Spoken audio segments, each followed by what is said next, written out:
You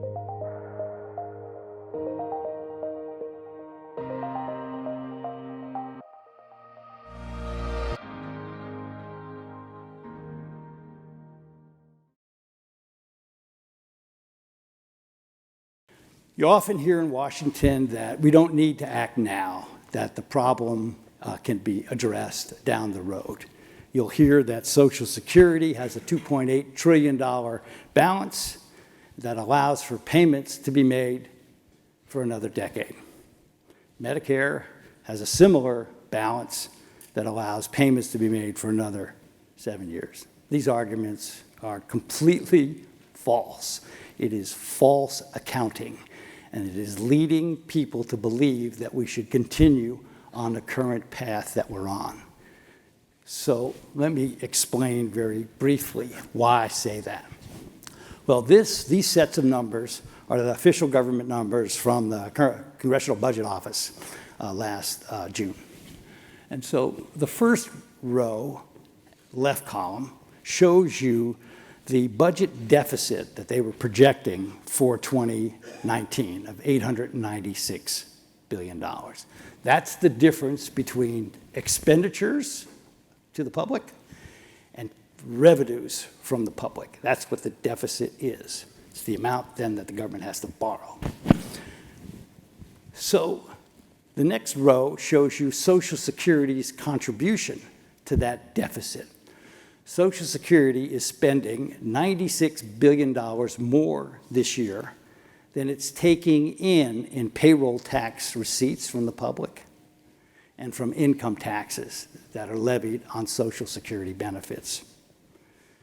Medicare is contributing $328 billion to the budget deficit, and that consists of its expenditures less the payroll taxes used to finance the hospital insurance part and the premiums that elderly people pay for physician and other healthcare professional care.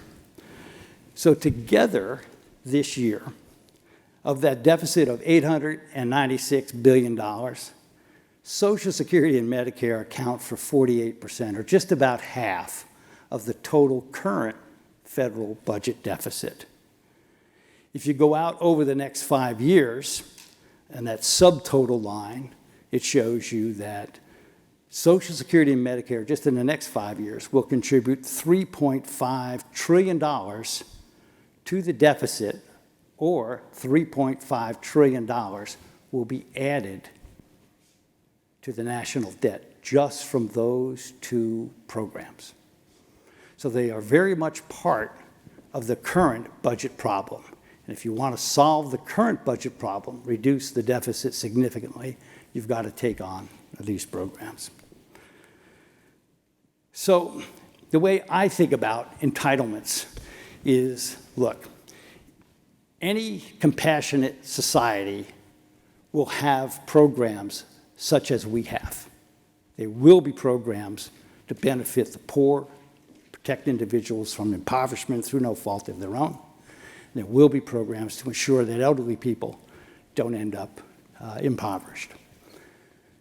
At the same time, and inseparable from that aspect of these programs, their poverty protection, are these adverse incentives that individuals that are on these programs face. Giving people money helps people, but giving people money also invariably induces adverse incentives for self-sufficiency and self-improvement. And you cannot separate the two as much as we'd like to. And so good public policy tries to balance the good against the bad. And what we need to do is to strike the proper balance, a balance that is also an affordable balance. And I think we've gone way too far on giving people assistance and not being concerned about the adverse consequences for them or for the economy as a whole as we experience rising debt or rising taxes. But if you think about a tax and a taxing to finance Social Security benefits or any entitlement benefits, the tax has an adverse incentive effect on employment. makes employment more costly, reduces employment. Then you turn around and you give the money to an individual. And the gift of that money to the individual has an adverse incentive for them. And so for entitlements, you get a double whammy when you on economic incentives when you tax and spend. And so they're particularly harmful to growth. Doesn't mean we should do away with them, but it does mean that when you think about these programs and about reform of these programs, don't just slough away the negative consequences of the assistance that's provided. So let me close with a little bit of a pessimistic note. Is it possible? And the answer, of course, is in the current environment, no.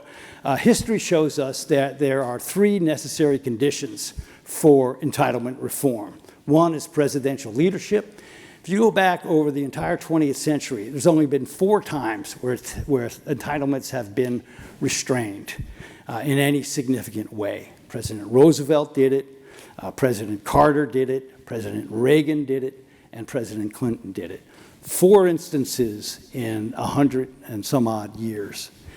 All of those efforts were led by presidents. All of those efforts involved the president cajoling Congress into spending restraint and rallying the American public behind that restraint. If you don't have president, if your president is not behind it, it's not going to happen. Entitlement reform doesn't really come from Congress. Leadership, it takes leadership, and the president is the leader. There has to be broad agreement that a policy change is needed. Clearly, we're not there yet, but as people become more and more aware of the numbers that you've seen here today, there will be more of an agreement that a change in the trajectory of these entitlements is needed. And then I've said this over and over again. You look at the history of entitlement reform, all of the reforms have involved bipartisanship. And clearly, we're at a period in our history where bipartisanship is at an all-time low.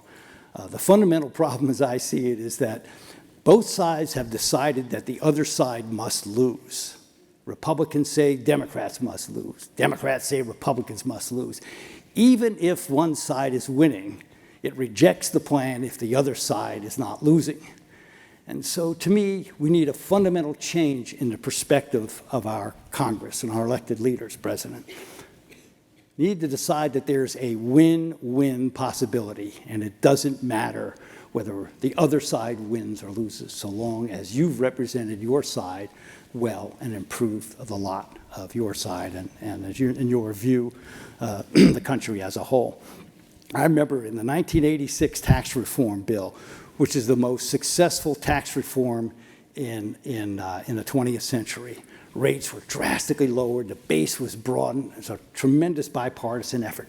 Ronald Reagan went down to the press room and announced that we have reached this historic agreement. We have lowered tax rates, and this is going to spur innovation. It's going to spur improvement in knowledge. It's going to spur the economy, spur investment, on and on and on, right? Tip O'Neill, who was the Speaker of the House, a Democrat at the time, with whom Reagan negotiated this deal, went down to the well of the House and said, this bill removes 6 million low-income individuals from the tax rolls. It was a win for Ronald Reagan and the Republicans, and it was a win for the Democrats. And that's the kind of attitude change that we need in our Congress if we're going to get some partial solutions to this entitlement problem. But let me stop there. And if you have any questions, fire away.